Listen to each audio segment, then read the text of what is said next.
वृंदावन जहाँ दिन में भक्ति दिखाई देती है और रात में अनुभव बन जाती है।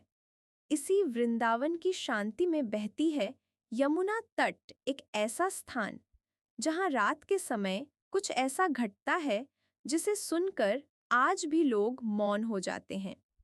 कहते हैं यह घटना केवल कुछ वर्षों की नहीं, बल्कि सैकड़ों वर्षों पुरानी है। जब रात्रि का तीसरा प्रहर होता है, चांदनी यमुना जल पर चांदी सी बिछ जाती है। हवा अचानक स्थिर हो जाती है। तभी यमुना तट से एक धीमी सी पुकार उठती है, राधे श्याम। यह कोई सामान्य आवाज नहीं होती। न वह चीख होती है, न पुकार। वह तो सीधे हृदय में उतर जाने वाली एक अनुभूति होती है।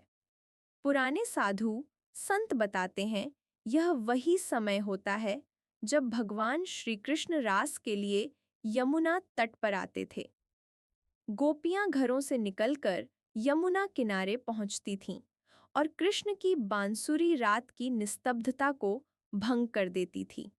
कहते हैं आज भी उन लीलाओं की स्मृति यमुना जल में जीवित है। इसीलिए जब रात्रि गहरी होती है तो यमुना तट उस स्मृति को फिर से जगा देता है। एक प्रचलित कथा है, एक बार एक यात्री रात में यमुना तट पर विश्राम कर रहा था। अचानक उसने सुना, आओ आवाज इतनी मधुर थी कि उसके कदम अपने आप जल की ओर बढ़ने लगे। जैसे जैसे वह आगे बढ़ा, वैसे वैसे उसका मन हल्का होता चला गया। दुख, भय, चिंता सब मानो पीछे छूटते जा रहे हों। लेकिन तभी उसे दूर से किसी साधु की आवाज सुनाई दी, रुको।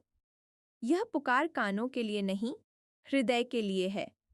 साधु ने बताया, जो इस पुकार को अहंकार के साथ सुनता है वह भ्रम में पड़ जाता है, और जो श्रद्धा से सुनता है वह जाग जाता है। कहते हैं उस यात्री की आंखों से आंसू बहने लगे।